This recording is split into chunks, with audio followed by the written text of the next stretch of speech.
a volta de Jair Bolsonaro ao Brasil. O ex-presidente desembarcou na quinta-feira, bem cedo, no Aeroporto Internacional de Brasília.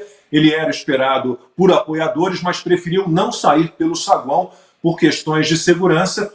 Bolsonaro foi recebido, então, por políticos e na sede do Partido Liberal ele falou sobre essa volta ao Brasil. Fico muito feliz por poder retornar, ficando 3 meses fora do Brasil, vindo para cá revigorado, juntando-se com os colegas outros, para que nós possamos realmente direcionar o nosso país para aquilo que nós entendemos que é o seu destino: paz, prosperidade, ordem e progresso. Agradeço a todos por esse momento, por essa oportunidade, e juntos nós escreveremos o futuro do nosso país. Consta, a gente tem falado sempre disso aqui, né, desde que o presidente Bolsonaro foi para os Estados Unidos, qual é o papel dele. Ele fala que tem uma missão ainda a cumprir. Será o candidato? Será? Pergunta, em 2026, vai liderar a oposição? Fato é, consta que ele tem um capital político ainda muito forte, né, e essa volta traz realmente o nome do Bolsonaro de novo para essa liderança, pelo menos momentânea, talvez continue nessa oposição que a gente pretende que seja bem combativa e propositiva, né, Consta? Sem sombra de dúvidas, Lacombe, ele tem direito, né, um direito natural a ser líder da oposição a esse desgoverno. Eu estive com ele um pouquinho antes dessa viagem, porque nós palestramos num evento comum, e ali na salinha de espera nós conversamos um pouquinho. Eu achei até ele mais otimista. Eu acho que ele, inclusive, está vislumbrando para o Brasil à frente algumas mudanças em áreas delicadas de hoje, onde temos muito problema, né, de protagonismo, segundo os eufemistas, e ativismo, segundo os realistas, e ele está vendo com bons olhos algumas mudanças à frente. Agora, eu sempre brinco, né, que eu e Ana, a gente vem do futuro. Agora eu tenho que acrescentar o Paulo. Eu, Ana e Paulo, nós temos a vantagem de vir do futuro, para ser mais preciso, 2 anos à frente. Então, se a gente for analisar o que está acontecendo nos Estados Unidos hoje e tentar usar isso como algum tipo de lição para o Brasil, em que pese o Ron DeSantis ser um nome muito forte, ser um ótimo governador, bem avaliado, ter sido reeleito com 60% dos votos na Flórida, a Flórida está se tornando um bastião republicano. Em que pese tudo isso, o Trump é o favorito, ainda mais agora com essa história de, depois desse tempo todo, indiciarem o ex-presidente, por aí vai. Então, se a experiência americana diz alguma coisa sobre o Brasil, eu acho que seria de bom tom que os anti-bolsonaristas histéricos não decretassem com certa antecedência o óbito político do homem, né? Talvez a morte política seja muito precipitada, para parafrasear Mark Twain. Então, o Bolsonaro tem capital político, tem cacife para representar a oposição. Disse na sua fala breve, porém incisiva, veemente, que essa turma aí não vai fazer o que quer com o Brasil, né? Mencionou o Valdemar Costa Neto, que eu acho que é uma menção importante, para lembrar que o PL tem dono, digamos assim, ou tem um norte, e esse norte é ser oposição ao governo Lula. Então, a gente sabe que tem uma ala mais fisiológica louca para flertar com o governo, se abrirem torneiras. Acho que o presidente deu um recado a esse pessoal. Então, de novo, ele vai ter que ocupar esse espaço, vai ter que circular pelo país, fazer discursos, motociatas, seja lá o que ele quiser, para ocupar o espaço, que não existe vácuo em política, de oposição ao Lula. Agora, para a imprensa, o que significa essa volta?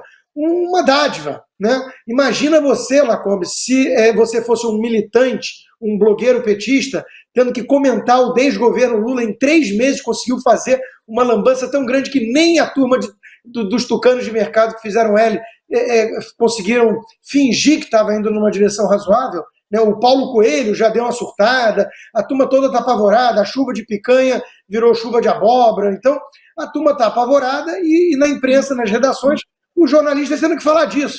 Então, a volta do Bolsonaro vem como uma mágica para esse pessoal, que agora eles podem voltar ao esporte predileto deles, que é demonizar o ex-presidente 24 horas por dia.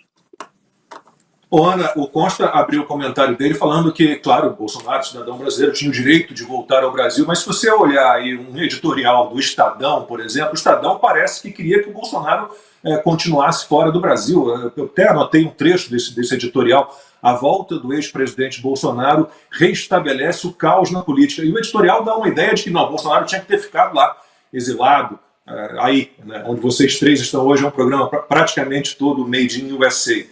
Só eu estou aqui no Brasil. Então a gente tem essa história, né, absurda de como assim restabelece o caos? Como assim, Ana?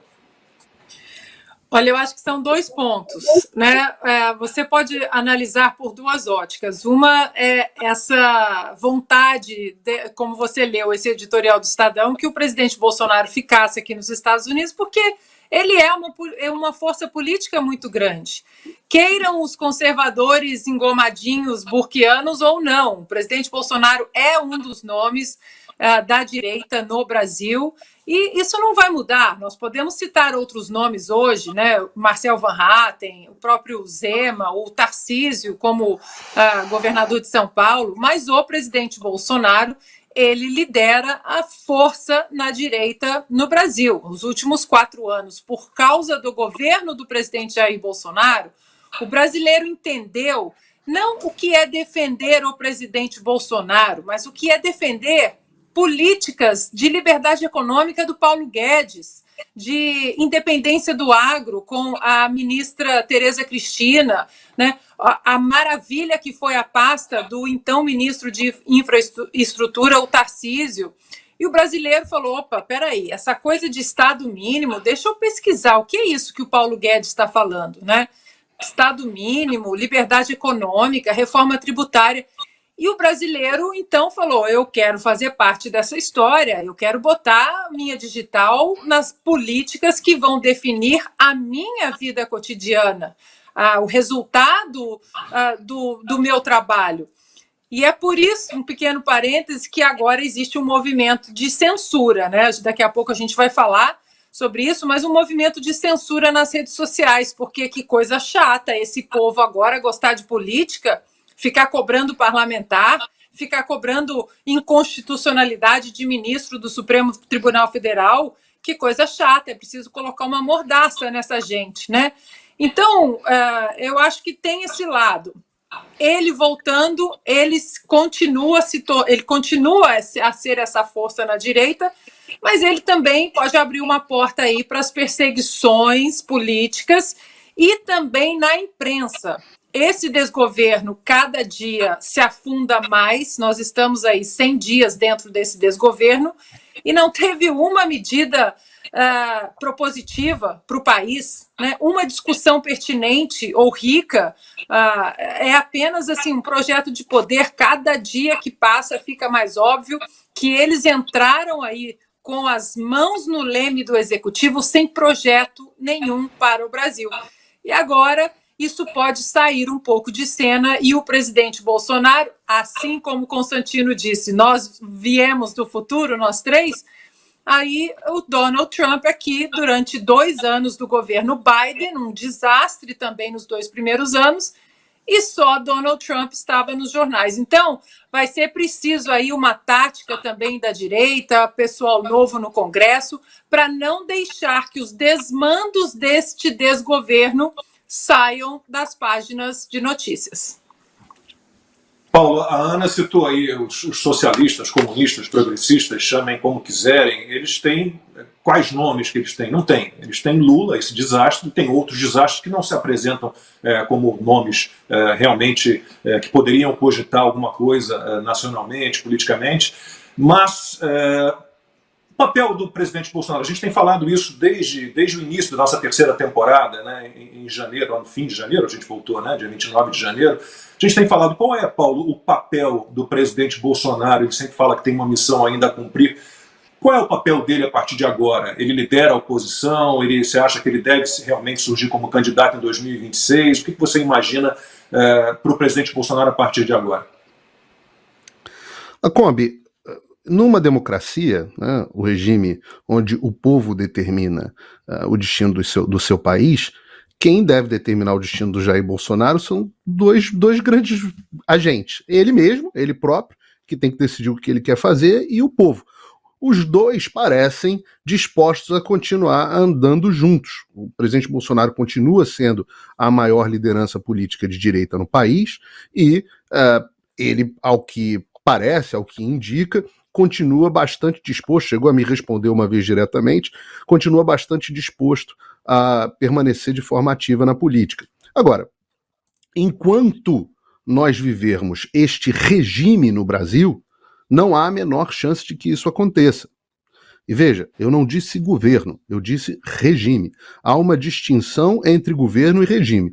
O governo Lula é uma coisa. O regime que nós vivemos no Brasil, que não é um regime democrático, isso é outra coisa. Não há a menor esperança de que o presidente Bolsonaro retorne à presidência da República ou sequer se candidate a qualquer outro cargo enquanto persistir esse regime autoritário que certamente caçará qualquer chance de retorno do Bolsonaro à política. E isso vai acontecer não só através de inúmeras ações nos âmbitos dos tribunais eleitorais, mas também no âmbito de uma enxurrada de ações de processos criminais, processos cíveis que vão tornar a vida do Bolsonaro um inferno.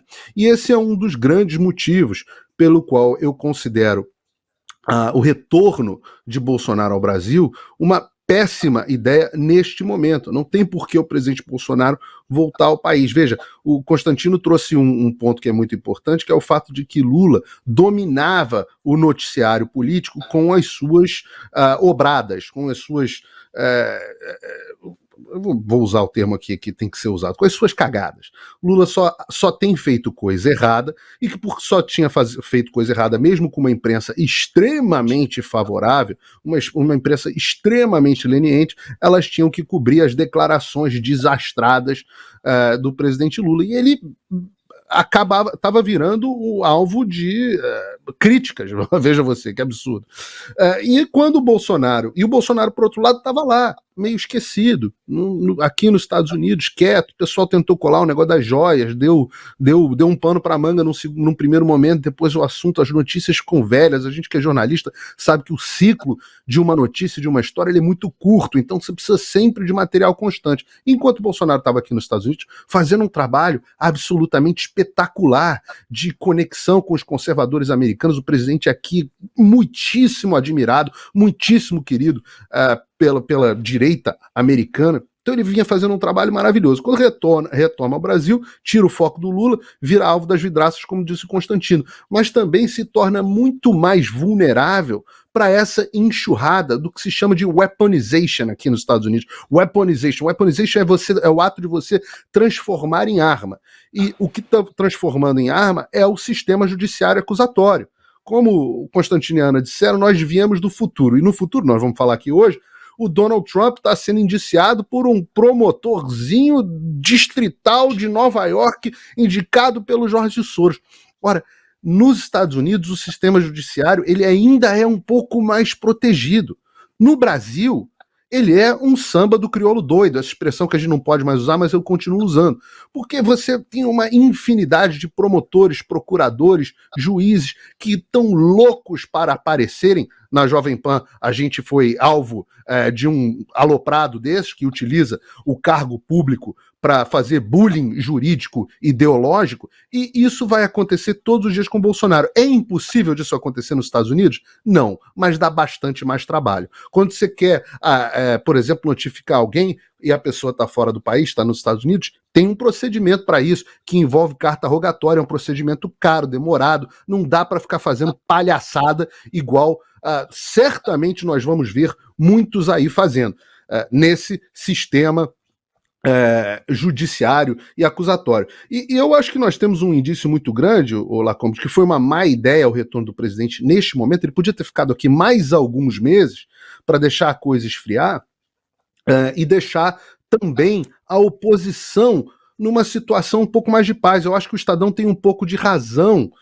nesse editorial, e olha, para eu dizer que o Estadão tem razão, anotem esse momento raro, porque, de fato, eu acho que o Bolsonaro tumultua, a presença do Bolsonaro tumultua o clima político que estava arrefecendo um pouco. E com esse clima arrefecido, o STF perdia o ímpeto e a justificativa para ações mais truculentas, o Xandão estava tendo que tirar um pouquinho o pé, você estava tendo a oposição conseguindo pequenas conquistas ali, atrapalhando o governo em uma coisa ou outra. Parecia que a CPMI do 8 de janeiro, perdão, um ato falho, ia sair, ou vai sair, ou não vai sair. Fica mais difícil essas coisas acontecerem com a presença do Bolsonaro. Eu acho que ele atrapalha o trabalho da oposição no Congresso, e alguns dos parlamentares da oposição com quem eu conversei recentemente concordam com essa visão. Falam, poxa, Bolsonaro aqui agora nesse momento ele atrapalha, ele tumultua. A gente estava tentando aqui as coisas mais no sapatinho.